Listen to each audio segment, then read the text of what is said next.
মা, আমি টাকা নিতে এসেছি। টাকা নিতে এসেছিস মানে? আচ্ছা, ভিখারিরা বুঝি এখন বাড়ি বাড়ি টাকা নিতে আসে? না না, তুমি আমাকে ভুল বুঝছো মা, আমি ভিখারি না, আমি 3 লাখ টাকা নিতে এসেছি। 3 লাখ টাকা? তোর কি মাথা খারাপ হয়ে গেছে নাকি? মামার বাড়ির আবদার 3 লাখ টাকা চেয়ে বসছিস? চিনি না জানি না কোত্থেকে চলে এসে 3 লাখ টাকা কি করতে দেবো তোকে আমি? মা, তুমি আমাকে চিনবে না, আমি শুধু টাকাটা নিতে এসেছি। তুমি আমাকে টাকাটা দাও, আমি চলে যাব। হ্যাঁ, সেটা আমিও জানি, তোকে আমি চিনি না। আরে তোকে কখনো দেখিনি আমি। আর তোর কি মনে হয় আর বাড়িতে কি টাকার গাছ লাগানো আছে? 3 লাখ টাকা 4 লাখ টাকা চেয়ে বসবি আর গাছ থেকে পেরে তোকে দিয়ে দেবো? আরে তুই একটা ভিখারি, সেটা ভুলে যাস না। তো ভিখারি না, লিমিট বুঝে ভিক্ষাটা যা। 3 লাখ টাকা চেয়ে বসিস না। মাথা কি খারাপ আছে নাকি? এখান থেকে বেরিয়ে যা। না না, তুমি আমাকে ভুল বুঝছো। রাহুল আমাকে চেনে, তুমি একবার রাহুলকে ডাকো। এই শোন, এই ভুলভাল কথা বলিস না। আর রাহুল না এখন ঘরে নেই। আচ্ছা ঠিক আছে, তুমি একবার রাহুলকে ফোন করো, ওকে ফোন করে বলো যে গ্রাম থেকে দীপা মাসি এসেছে। দীপাবাসী না চাই। ঠিক আছে, দাঁড়া, ফোন করে আসছি। শ্রুতি কেন ফোন করছে বলো? গ্রাম থেকে না কে এসছে? কে এসেছে? আরে কি যেন একটা নাম বলছিল, কি দীপা মাসি এরকম। কি দীপা মাসি এসেছে? তুমি এক কাজ করো, ওনাকে ঘরে বসাও আর জলখাবারের ব্যবস্থা করো। মানে?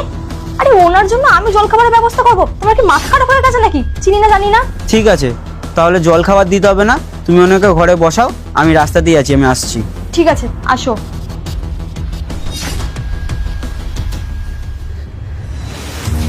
মাসি কেমন আছো তুমি বলো? শ্রুতি, যাও আমাদের দুজনের জন্য চা করে নিয়ে আসো। হ্যাঁ, আনছি। হ্যাঁ মাসি, বলো কেমন আছো? ভালো আছি বাবা, তুমি কেমন আছো? আমি ভালোই আছি। তা আপনি হঠাৎ করে চলে এলেন, কোনো অসুবিধা?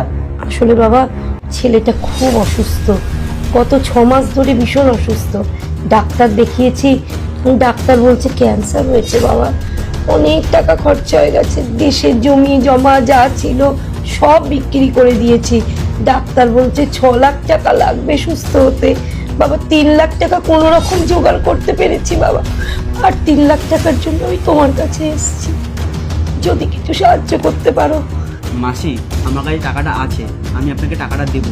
আপনি বসুন, আমি টাকাটা নিয়ে আসছি। আপনি একদম চিন্তা করবেন না, আপনার ছেলে আবার সুস্থ হয়ে যাবে। কি? ওই বুড়িটা রাহুলের কাছে আবার 3 লাখ টাকা চাইলো? না না, 3 লাখ টাকা ব্যাপার, এই এতগুলো টাকা যদি আমি দিতে দেবো না। দাঁড়া, তোকে আমি মজা দেখাচ্ছি। রাহুল, তুমি আমার ব্যাগে কেন হাত দিচ্ছ?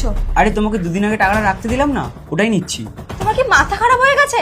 আর ওই টাকাটা দিয়েছিলে ব্যাংকে ফেলার জন্য, তুমি এখন টাকাগুলো নিয়ে কি করবে? শ্রুতি, তুমি তো সব